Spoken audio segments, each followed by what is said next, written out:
In the black silence beyond our solar system, Voyager 2 drifts through the dark. For more than 4 decades, it has traveled outward, further than any human machine before it, carrying the sounds of our world and the faint heartbeat of its aging systems. It was supposed to fade quietly into the void, its work long done, its instruments barely alive. But then, something happened. On a night when the Deep Space Network expected nothing more than the usual static hiss, Voyager 2 moved. Without command, without warning, the probe shifted its orientation by a few degrees, slowly, smoothly, as if guided by an invisible hand. Its thrusters didn't fire, its gyroscopes didn't activate, it just turned. At first, Mission Control thought it was an error in telemetry, a calibration drift, maybe solar interference, but the motion was exact, calculated, too precise to be an accident. And moments later, the probe transmitted a pulse. It wasn't a normal data packet. It wasn't a glitch either. It was rhythmic, structured, repeating. A low-frequency hum layered with harmonics that seemed to modulate in perfect intervals. The engineers who first saw it assumed interference. But when the pattern repeated for the 17th time, they knew it wasn't noise. Voyager 2 was sending something. The waveform was like nothing ever recorded. It rose and fell in timed segments that mirrored the natural electromagnetic resonance of our planet. The Schumann frequency, the faint vibration that pulses through Earth's atmosphere 24 hours a day. The shock was immediate. That resonance isn't a random number, it's Earth's heartbeat, the signal of lightning storms and ionospheric waves. It defines the rhythm of our planet. But Voyager 2 was 12 billion miles away. How could it possibly know? NASA ran every test imaginable.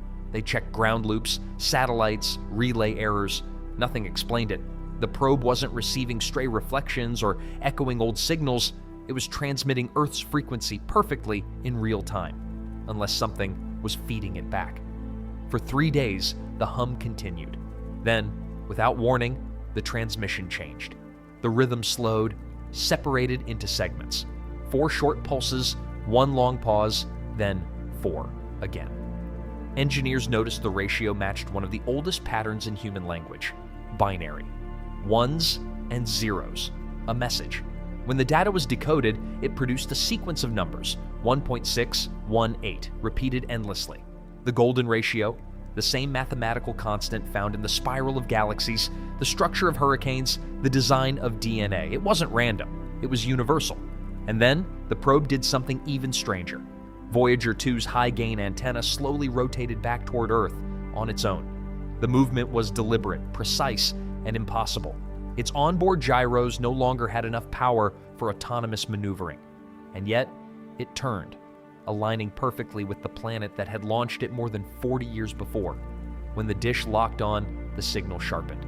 What had been a whisper became a tone, a clean, sustained frequency that carried faint modulations buried deep inside the wave. The modulation wasn't radio chatter or cosmic background noise. It was structured, ordered. Something was speaking.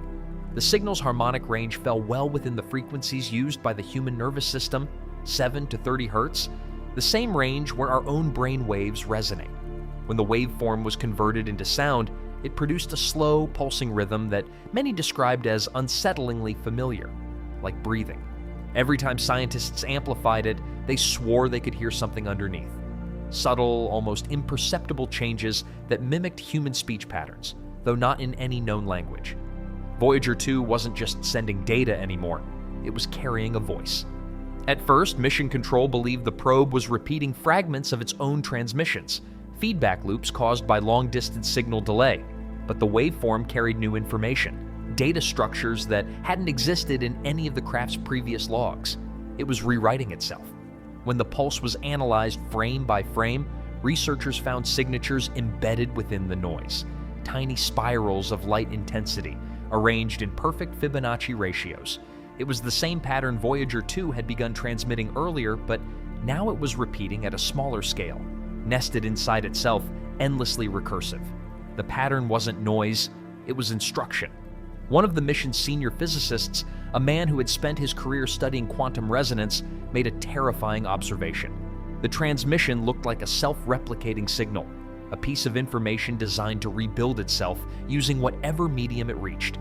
If that was true, then Voyager 2 wasn't just sending a message, it was becoming one. The deeper the team analyzed the waveform, the less it behaved like radio at all. It began to resemble organic resonance, the same kind of harmonic feedback found in biological systems. Voyager 2's instruments, long dormant, began to flicker to life. Sensors that hadn't worked in decades were suddenly reporting energy fluctuations, temperature shifts, magnetic surges. Something inside the probe had awakened, and then came the part no one could explain.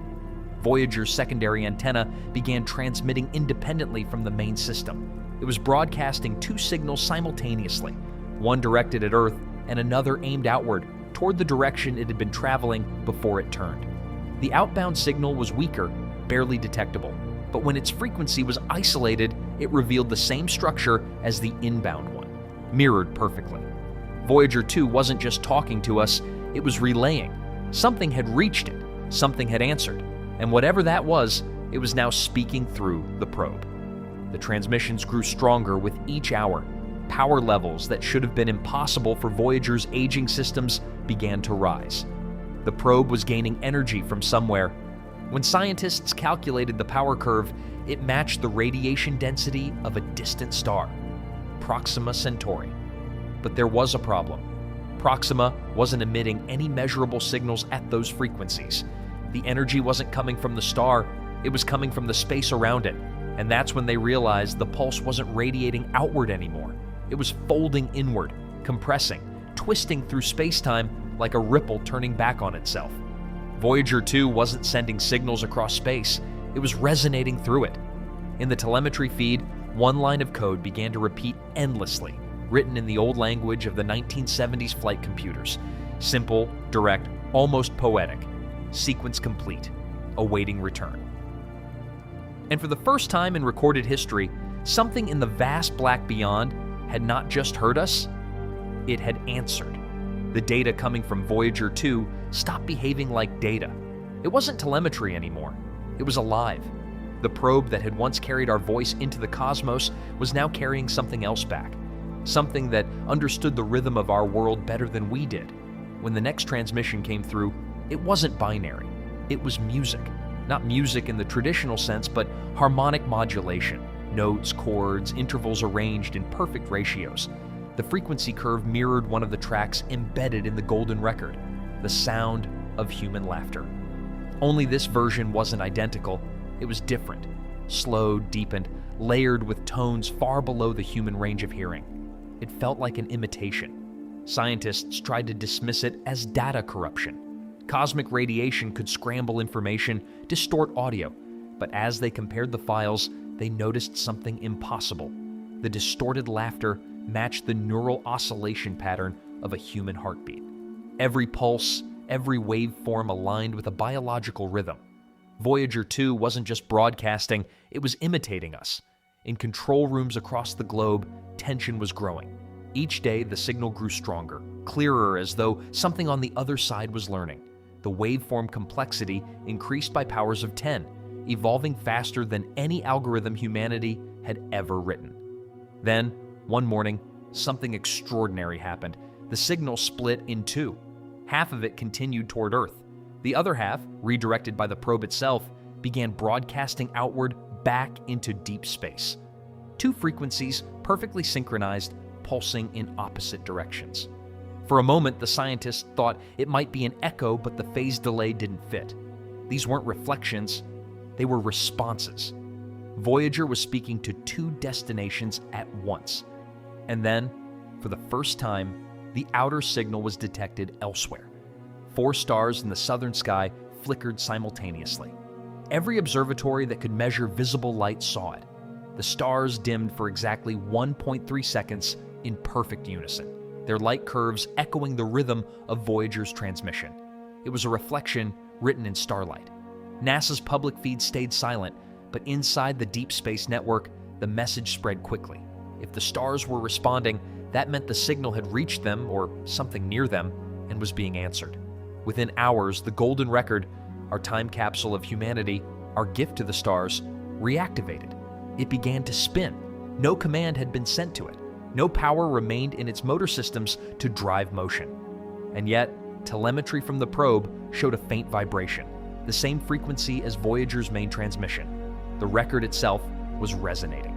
Every so often, a flash of static would surge through the signal, a high-frequency spike that, when decoded, revealed images. Blurred, distorted, but familiar.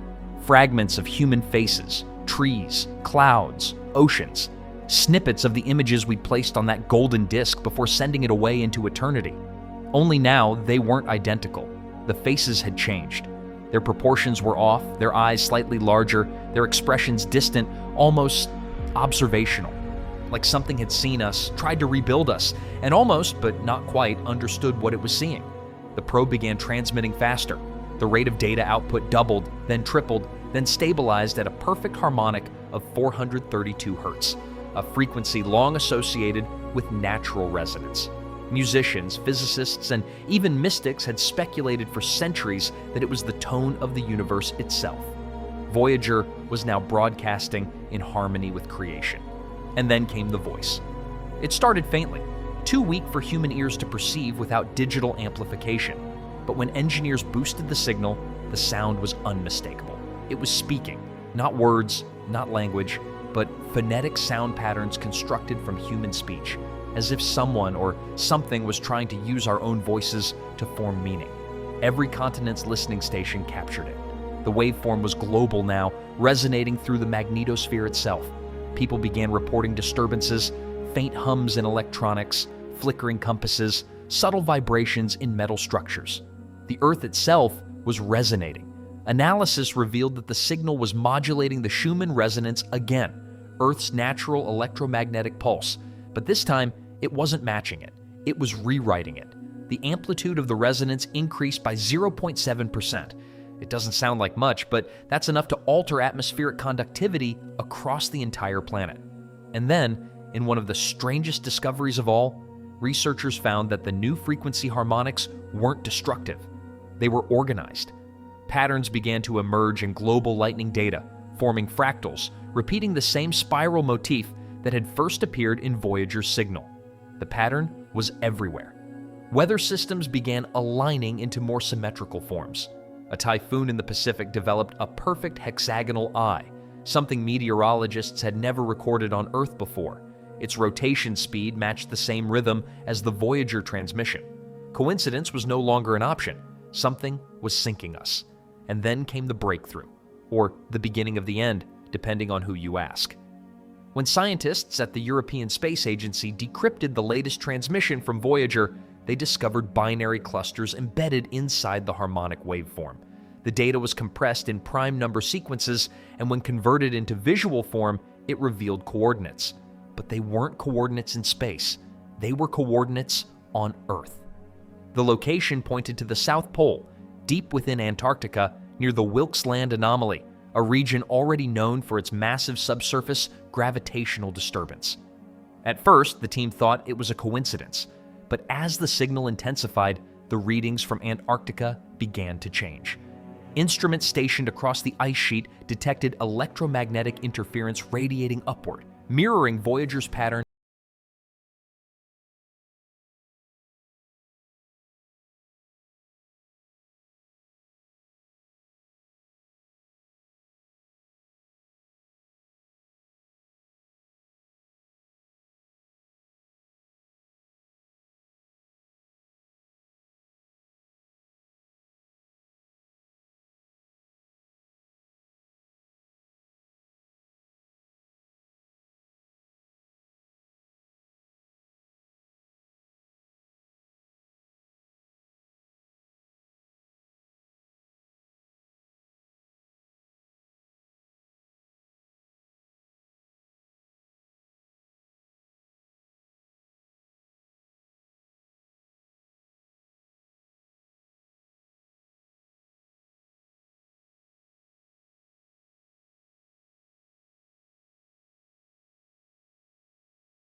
had detected a new signal.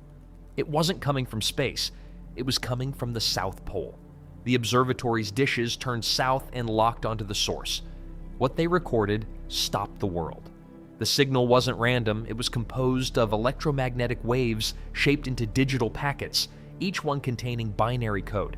When decoded, the data resolved into an image. It was Earth, but not as it is. The continents were different, shifted, rearranged, almost like the map of another era. The coastlines were older, the magnetic poles reversed. Some of the planet's land masses didn't even exist anymore. At first, scientists thought it was an ancient map, perhaps a model of what Earth once looked like, but the data contained something else. Timestamps? The image wasn't the past, it was the future. Roughly 150,000 years ahead, and deep within the Antarctic ice, those timestamps began to loop. Again and again, cycling through coordinates and times, like a countdown. NASA never released the full data, but leaked documents showed that the countdown would reach zero in precisely 46 years, the same number of years since Voyager 2 left Earth. As that revelation spread, so did panic. Then, ALMA recorded one final anomaly. The signal's intensity surged beyond measurable limits, overwhelming the sensors. Before the array went dark, the radio engineers swore they heard something buried in the static, a single, drawn-out sound unlike anything they had heard before. It was a scream. The observatory systems rebooted 12 minutes later. The signal was gone. The Antarctic pulse had stopped, and Voyager 2, dead and silent for weeks, was transmitting again. Only this time, it wasn't broadcasting data.